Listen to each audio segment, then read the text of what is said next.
Good evening. Welcome to the Leader's Ed's talk show. Tonight, we have invited a very special person, somebody who is a cut above the rest. You see, she's going to talk about excellence amidst the crisis. As you know, everybody now is in a very disrupted mode, and many companies have floundered and folded. Others are just in the survival mode. But this lady is leading her company from strength to strength. So it is my great pleasure to introduce Rosemarie Rafael of Airspeed Group of Companies, primarily in the supply chain logistics industry. They have been in business for the past 35 years, with, of course, the usual ups and downs, challenges, and also the joy of leading this company. So I can hardly wait to listen to her words of wisdom. So let me start. Rose, how did you manage when others are still really, most I know are still in the survival mode, but you are up and running and away and just gaining strength to strength. Will you please share with our viewers what is it that makes you lead with excellence amidst this crisis? Thank you, Tina, for inviting me to share about our experience or our journey during this pandemic. I can't believe that we're already almost a year into this. And in the beginning, I just wanted to share that in the beginning, I was shocked. I was like stunned. I didn't even know what to do. I couldn't even give instructions to my people because I myself was stunned. When that happened, I really think as a leader, and we consider ourselves as leaders, we really have to take a stack of what's going on, what needs to be done. And the only motivating factor that made me just move, go ahead and move, is because I need to show my people what it is to lead a company amidst everything that's going on, amidst the challenges. I think I mentioned to you the last time we spoke that we started. I've known you for quite some time, Dina. You've not changed at all. And we started like with 6 people 35 years ago. And now we're on our 800 people. So when we were six, can you imagine what I was thinking of? How will I pay the salaries of these 6 people? And now 800. So that motivated me to tell myself, no, we have to do something. We have to adapt. We have to learn to see what's going on and see where we can be because everything was in a standstill. Everybody was like not moving and we had to drive it. Okay, number one is we have to be agile.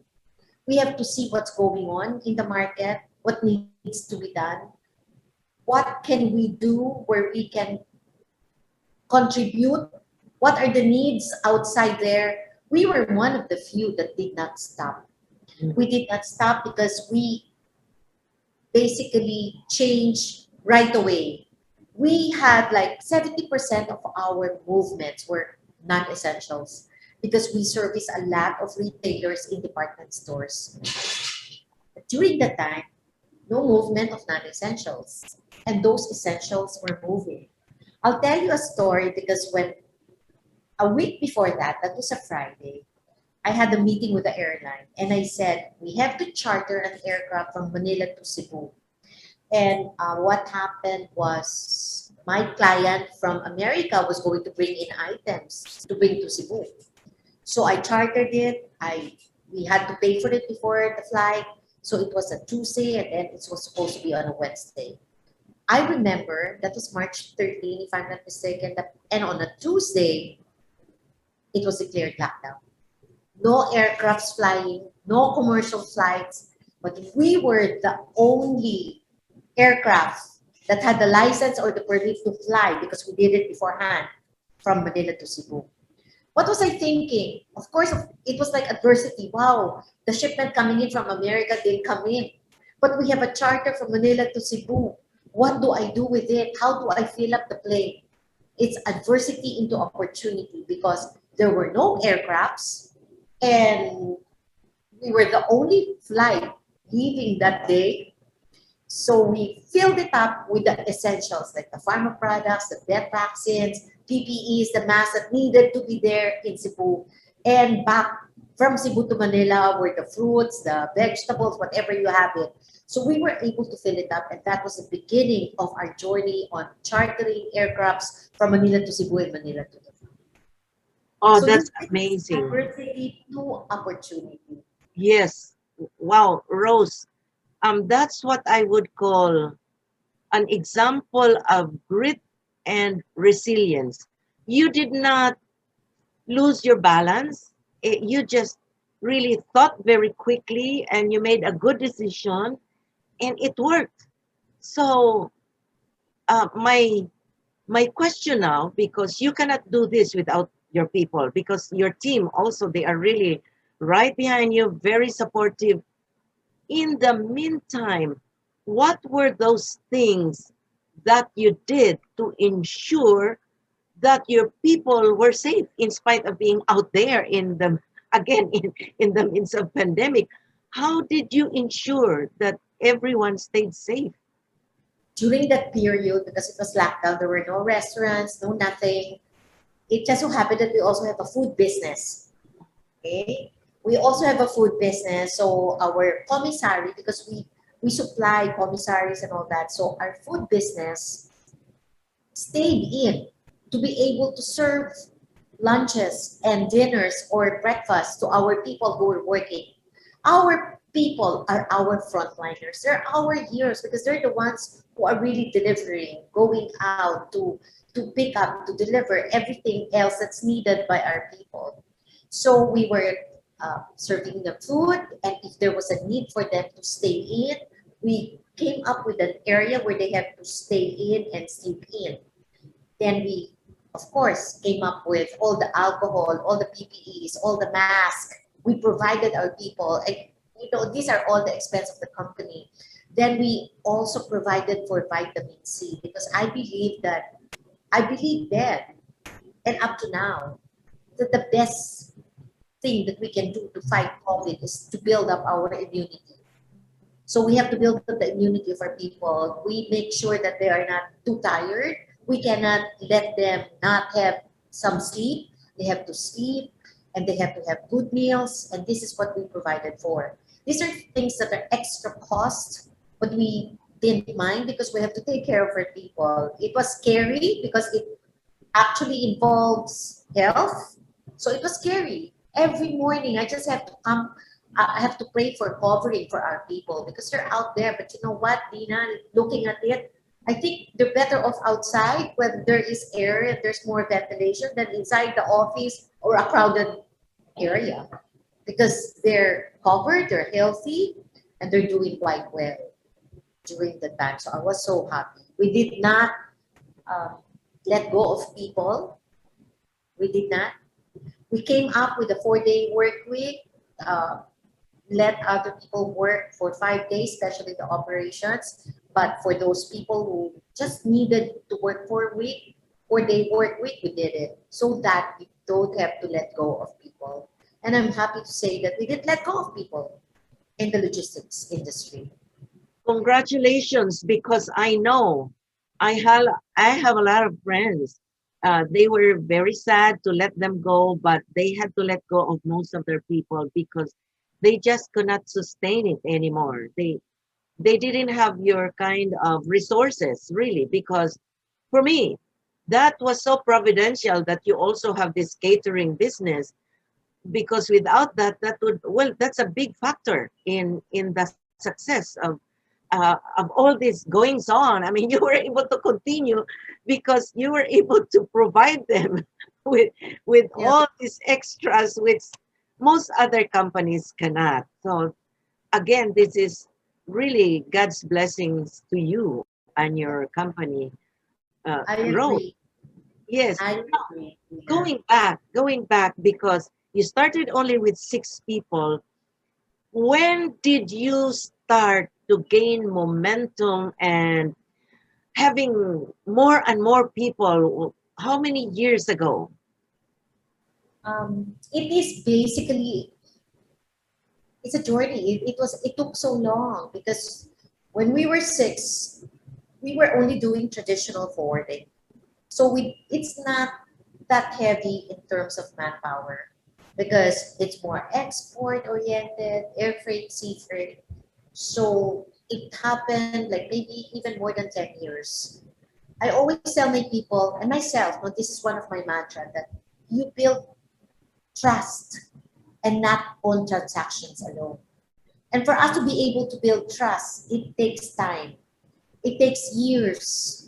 And for one to be impatient, because sometimes we can be very impatient. When am I going to be this level or that level? No, it takes time, and we just have to be patient, and we have to continue to learn. You know, you're very heavy into learning. We are also heavy to learning. I myself like to learn over and over again. Even at my age, I still want to learn new things. Would you believe I even took Japanese lessons and all this stuff? But because Wow, you like to learn, you like to learn new things. And when there's that's anything that you oh, would like to do, like, okay, we were doing traditional, then there came ocean freight, then warehousing, cross-docking. We have to learn all these things. Then from cross-docking, you know what's going on right now is because of the e-commerce, we have last mile delivery. We have to learn those things as well. So it took some time, and maybe after 15 years, we were already 100 plus, and our office was only here in Manila, but we opened offices in Cebu, Davao, Cagayan de Oro, Bacolod, and Clark. So we have hubs in Batangas, in Quezon City, all these things that we had to do, but it took many, many years, many, many years. And just recently, we got into the last mile delivery, which is e-commerce and e-fulfillment. That's when we also added more people because that's manpower. You need people to deliver. You need people to piece and pick and pack and all these things. So manpower. So it took some time. I must right. say, And I noted that you began having different branches all over the Philippines. I mean, my goodness. Now, Rose, I'm curious, do you have to visit them regularly or you just talk with them? I used to, but right now we just do Zoom calls. I used to go there every so often. I travel a lot, Nina, and it's a good thing that I like to travel. I like traveling because us we're so busy, right, Tina? But my me time is very important to me. I have to have some time for myself because what is there to give if we're not filled up? Yes. So my me time sometimes are on the plane. My plane rides are my me time. I really like to be by myself and alone, and maybe that's one time to meditate, to pray, to think, to plan. I love it. I love it. I wake up so early, Dina. I sleep early and I wake up early. But I like waking up early because that's the time. That's my body clock, eh? And I'm more energetic and more creative when I wake up early in the morning. So I like to plan during the mornings, and I do a lot of things in the morning. By the time it's 10 o'clock, I feel like, oh, I'm done with so many things. But it depends. If you're a morning person, evening person, whatever works for you. But for me, mornings work. So Yeah. that's very important. Yes.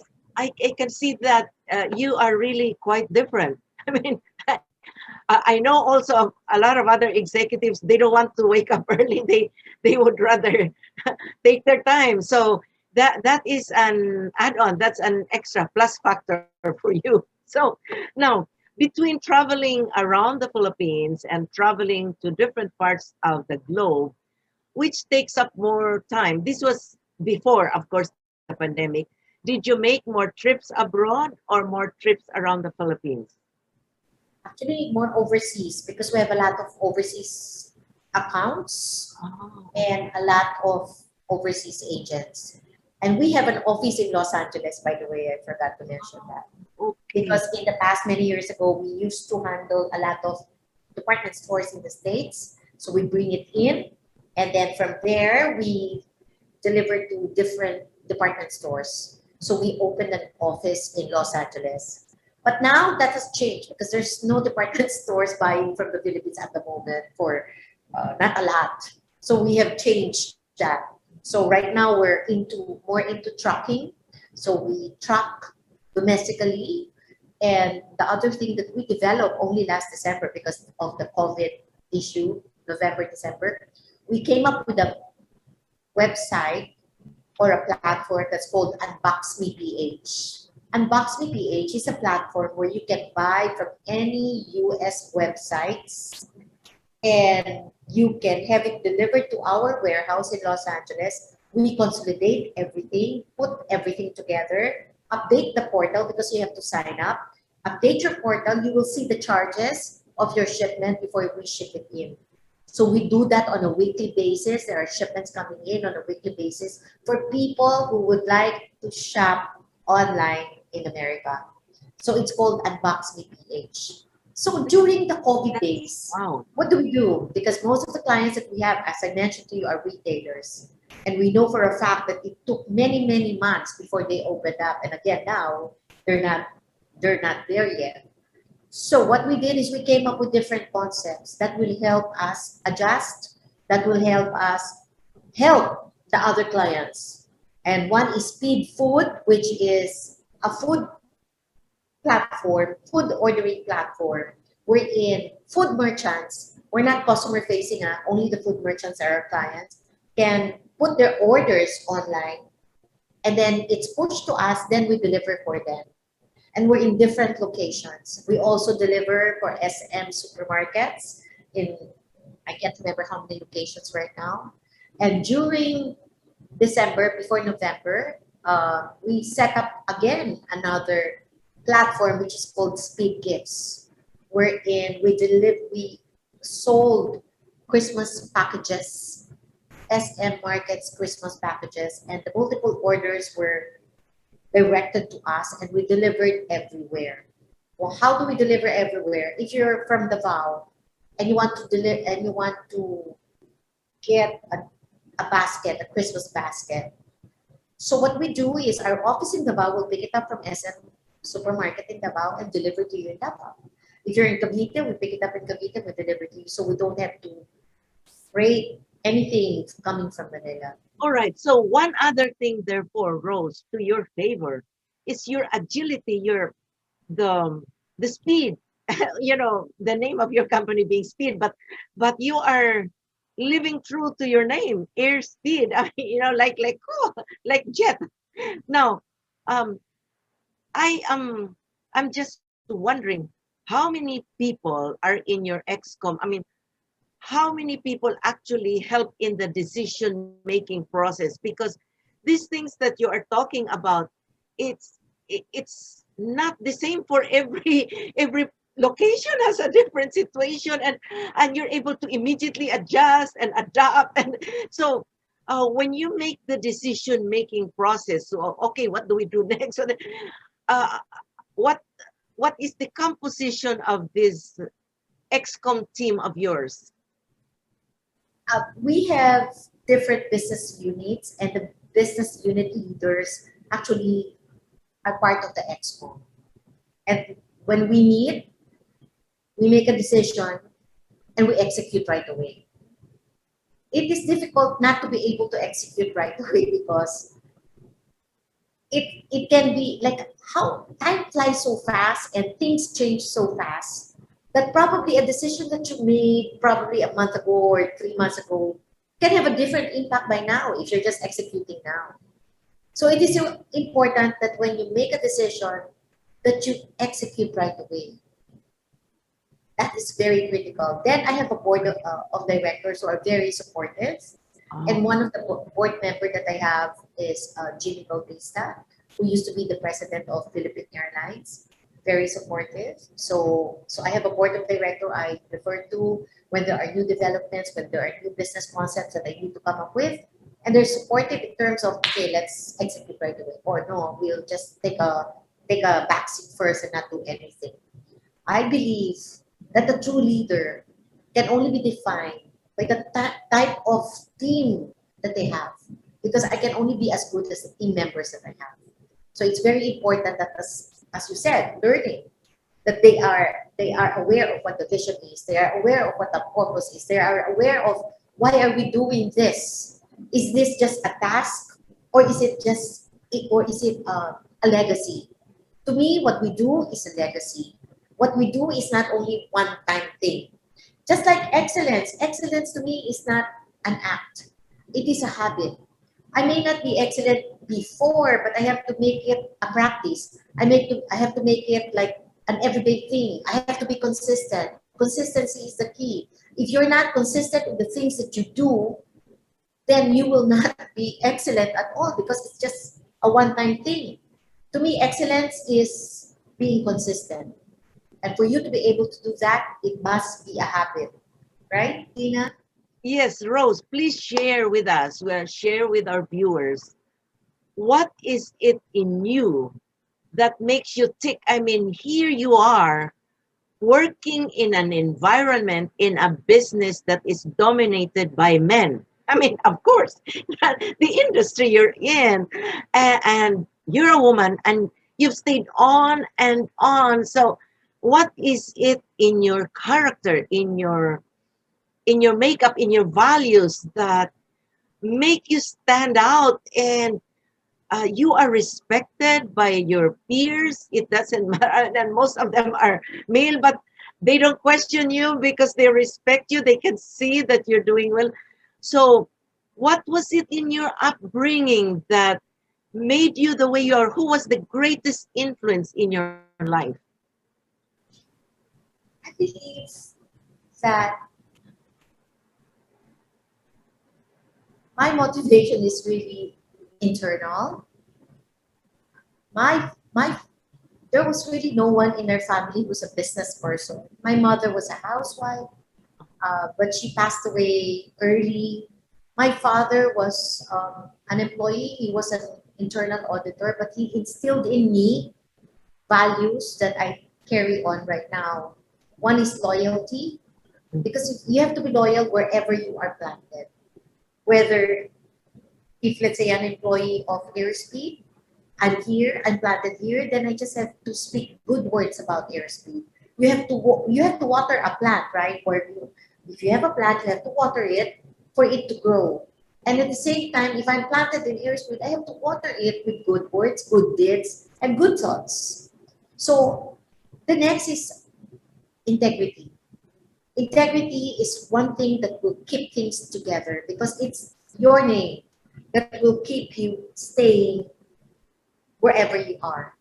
So integrity is very important. How you say things, how you fulfill the promise that you've made.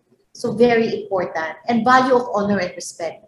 I would like to instill in each and every employee here that we have to honor and respect whatever position that person is in, whether janitor, rider, whatever. We have to respect. Nobody can talk about anybody without being respectful. Then excellence. Excellence to me is something that each and every one of us have to practice, have to fulfill. Because one of our tagline is making it happen. And believe it or not, Tina, by making it a tagline, I can see that our people are really making sure that they make it happen. It helps a lot. A tagline helps a lot, because I can see that they're really making it happen. And of course, stewardship. These are the skills that God has given me. And that's the reason why, whether I'd like to share or not, no, I'd share, because this is a skill that God has given me. Yeah, there are so many skills that God has given each and every one of us that we have to maximize to the full, for us to make sure that we really are optimizing the skills that God has given us. We have to make sure that the resources that have been given to us are also maximized. We cannot even say that, because I don't have this, it's a good thing that the other people have this, but I don't have it, so I'm not going to do anything. No, we can do whatever we can with what we have. We can Yes. start with something small. and grow it from there. Yes, So yes. Your advantage, Rose, the way I see it, yours and Airspeed's advantage is that you never stop. The reason many companies floundered and just folded up is because they had to stop because they did not know anymore what to do. I mean, they have nothing. They just have no resource. So this is so wonderful, the sharing that you are giving to us, because it's a combination of many things. Your values, your character, your integrity, and then the team, the very cohesive, very supportive team that you have. I can see that, of course, it's all, you're all going in one direction, towards success, and it's always there. That direction is always there. So the vision is alive and well. Oh my goodness, making it happen. You're making it happen day after day. Yes. So that's so terrific. Now, Rose, I my heart and my spirit is full just listening to you. So I know that for these last few minutes that we have, I know that there's got to be something there in your heart, in your spirit, you want to share as, what we call a parting shot to whoever is out there, like still struggling, still in the survival mode, or I mean, somehow, what kind of, what we call, upliftment can we give them? I mean, just from your experience. I'd like to say that we have to be relentless, unstoppable. Challenges are there, obstacles, but we really cannot stop. We cannot quit. We have to go on and do whatever we can, the best that we can. Because when we quit, we will never know and see what we can achieve by just going on and on and on. So many times that I've told myself, I don't want to do this anymore. Nakakaiyak na to. No, I don't like to do this anymore. But you really have to condition yourself. You have to be really compelling and intentional. I tell myself that I have to really not stop, because if I stop, there will be 800 people who will be impacted or affected. And not only 800, because they have their own families. And if you do it with one heart, one vision, one mind, I don't know of anything else or any obstacles that can stop you, especially when we know that with God, nothing is impossible. I always lift up everything to Him, because He is our source, He is our provider, and He will give us the discernment and the wisdom to do what needs to be done at a particular situation.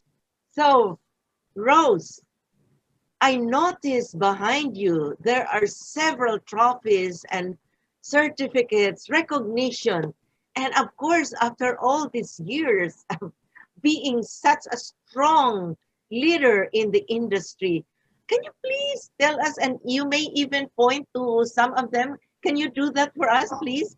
What are these significant recognition that you have earned over the years? Please show us. Okay, most of these plaques are basically the awards that we've gotten from the different airlines, because we were one of their top 5, top 10. So we were awarded as a good or producer for them. But one of the awards that I really am proud of is this one, because this exemplified, because I mentioned to you that when I started in the industry, I was like the only one of the few women leaders in the industry. And during the time, this industry was dominated by men. And they look at women differently. I'm not saying anything else, but they look at women differently. Especially me, I'm short and small. And who is this woman? What can she do? You know, so it is quite difficult. But I was recognized as the first and elected as the first woman president of the Air Cargo Forwarders Association. And that to me is a show or an example of how my colleagues in the industry have accepted me as one of them. I was Rose, not pwede accepted ba? as one Oh, of them. can you show us like that? Let's focus. Can we focus on that? There. Oh, that is, yeah, it is well deserved. Yes, congratulations. Thank Yes, indeed. Yes, so that to me is I've been accepted. I'm now one of them because in the past I couldn't be in with them. Amen. Virtual hug, Rose. Virtual hug. Yes, yes, Oh my Tina. God. Thank you. Thank you so much. Thank you for sharing your time and your wisdom with us, because I know every minute of the day counts. You just have what we call so many multifarious things going on at once. So I really do appreciate this. So to our viewers out there, I just want to prepare you for the next Leaders Ed speaker that we have, Conrad Favorito, who will talk about character and leadership. Competence is not enough.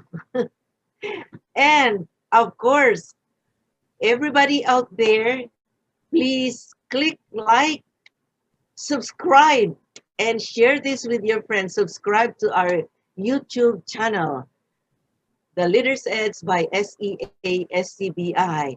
And let's all remember, learning is a never-ending journey with limitless vistas. Good night, everybody. Thank you, Rose. Good night.